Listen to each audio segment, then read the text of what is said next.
मुख्यमंत्री नीतीश कुमार चुनाव को लेकर बिहार में लगातार जनसभाएं कर रहे हैं। इसी कड़ी में शनिवार को बेगूसराय जिले के साहेबपुर कमाल विधानसभा क्षेत्र के बलिया स्थित चमरिया मैदान में आयोजित चुनावी जनसभा को संबोधित करते हुए विपक्ष पर जमकर हमला बोला। उन्होंने कहा कि लालू के राज में हत्या, लूट और डकैती जैसी घटनाएं चरम पर थी, जबकि हमारा काम लोगों की सेवा करना है। वहीं कहा कि कुछ लोगों ने परिवार के लिए काम करना ही लक्ष्य बना लिया है। साथ ही कहा कि अगर लगता है कि हमने काम किया है तो एनडीए को वोट जरूर करें। और न समाज के किसी तबके की उपेक्षा की और उसके अलावे जो किनारे पर थे, हाशिए पर थे, उनको मुख्य धारा से जोड़ने के लिए हम लोगों ने विशेष पहल की। महिलाओं के उत्थान के लिए, महादलित, दलित, आदिवासियों के उत्थान के लिए, अति पिछड़े वर्ग के उत्थान के लिए, अल्पसंख्यक समुदाय के उत्थान के लिए हम लोगों ने एक नहीं अनेक काम किया ताकि समाज का कोई तबका उपेक्षित नहीं रहे।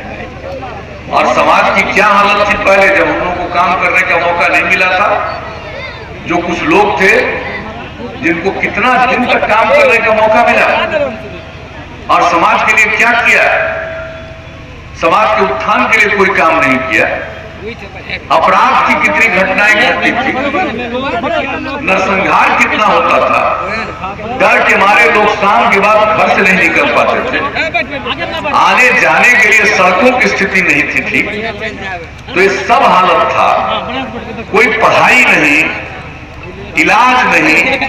और आप जान लीजिए एक बात, स्वास्थ्य के बारे में कह देना चाहते हैं, जो प्राथमिक स्वास्थ्य केंद्र है, जो हमने सर्वेक्षण कराया तो यही पता चला कि एक महीने में एक प्राथमिक स्वास्थ्य केंद्र में 39 मरीज जाते हैं। पता ये सोचिएगा, 39 मरीज एक महीने, मतलब रोज एक दिन, किसी दिन 2 दिन। ये हालत था सरकारी अस्पताल का। आज जब यहाँ काम करने का मौका मुझको मिला, उसके पहले ही हम बिहार की सेवा करते थे। आखिर हम तो बिहार के जनप्रतिनिधि रहे हैं, एमएलए रहे, एमपी रहे, केंद्र में मंत्री रहे, और एक एक चीज को हम देखते रहे हैं।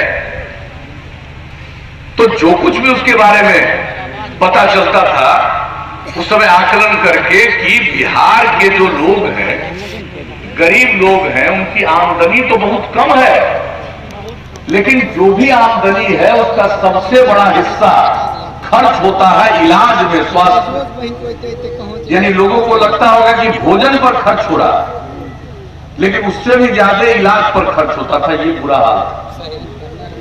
और हम लोगों ने जो काम किया, चिकित्सकों का प्रबंध, अस्पताल में दवा का प्रबंध, तेजी से संख्या बढ़ने लगी। और अब आप जानते हैं, अब एक प्राथमिक स्वास्थ्य केंद्र में औसत एक महीने में, अब अभी तो 8 महीने से कोरोना आ गया, इसके पहले की हम सारी कहानी आपको बता रहे हैं। और ये दुनिया भर में फैला हुआ, ऐसा नहीं है कि खुद बिहार में है या हिंदुस्तान में है, ये तो दुनिया भर में है, बाहर से ही आया है। चीन से शुरू हुआ, पूरे दुनिया में फैला, हमारे देश में भी आया, और हमारे देश में भी आया तो बिहार में भी आया। और हम लोग इस पर नियंत्रण करने के लिए पूरी कोशिश कर रहे हैं। जो कुछ भी इसके लिए जरूरी कदम है उठाया। जो बाहर हमारे फंसे हुए लोग थे, उनको हमने मदद की, और यहाँ आने के बाद उनको क्वारंटाइन सेंटर में रखा। जो हमारे अभी संजय झा जी बता रहे थे, एक एक पर 5300 रुपया खर्च, क्या नहीं किया है। हर तरह से काम, केंद्र सरकार ने भी सहयोग किया और केंद्र सरकार ने भी मदद किया। ये सब तो अलग चीज। और आप जान लीजिए कि अब जितना कोरोना को लेकर जांच बिहार में हो रहा है, उतना तो देश भर का जो औसत है उससे भी ज्यादा जांच हम लोग करवा रहे हैं। और आप समझ लीजिए, इससे मुक्ति का जो दर है वो अभी 94% से भी ज्यादा।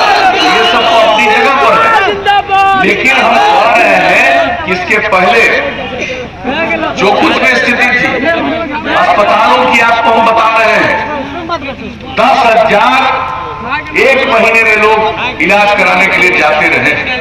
तो अब कितना सुधार किया। स्कूल का क्या हाल था जी, कहीं जाते थे गांव में, स्कूल कहीं दिखता था।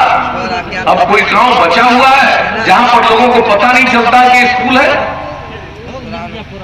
स्कूल में क्लासरूम का निर्माण ये तो हम 2 लाख सवा 2 लाख से भी ज्यादा किए। नए स्कूलों का निर्माण 20,000 से ज्यादा किए। और अब बच्चे बच्चियों को पढ़ने की सुविधा वहां हुई। कितने बड़े पैमाने पर शिक्षकों की बहाली की हमने। 4 लाख से थोड़ा सा कम शिक्षकों की बहाली कराई, नीचे से लेकर के ऊपर तक एक एक काम करवाया हम लोगों ने। कौन थे जो स्कूलों के बाहर रह जाते थे? 5वां क्लास तक के स्कूलों से बाहर रहते थे।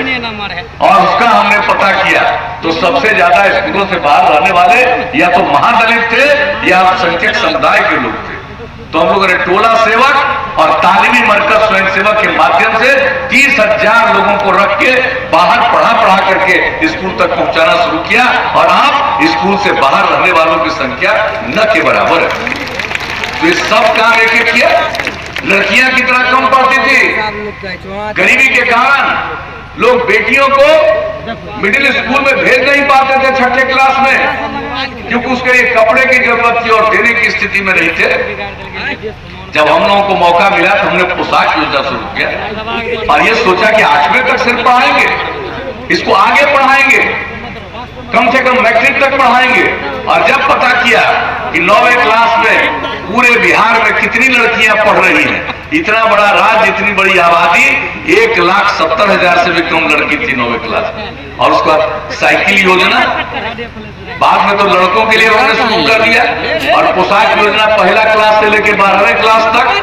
और आप जान लीजिए अब लड़कियों की संख्या भी लड़कों के बराबर हो गई। और इस बार जो मिडिल स्कूल की परीक्षा थी उसमें लड़कियों की संख्या थोड़ा लड़कों से भी ज्यादा होती। देखते नहीं थे, इन गरीब लोगों के कंधे पर रखकर लोग बंदूक चलाते थे। और जो हम लोगों ने काम करना शुरू किया, अब कोई अपना कंधा देने को तैयार नहीं है। तो समाज में अपराध को भी नियंत्रण करने में कितना हम लोगों ने काम किया, हमेशा मेहनत करके एक एक काम किया। और आपको हम बता देते हैं क्या, ऐसा तो कोई कह ही नहीं सकता है। कुछ आदमी तो गड़बड़ सोच वाला होता ही है, माया दाया इधर उधर करता रहेगा। लेकिन इन सब चीजों के बावजूद अब जान लीजिए अपराध के मामले में ये पूरे देश का आंकड़ा प्रकाशित होता है हर साल। तो सबसे हाल का आंकड़ा प्रकाशित हुआ है, उसके मुताबिक बिहार अपराध के मामले में 23वें नंबर पर चला गया है। राज्य की आमदनी बढ़ गई 12.8% के दर से हर साल।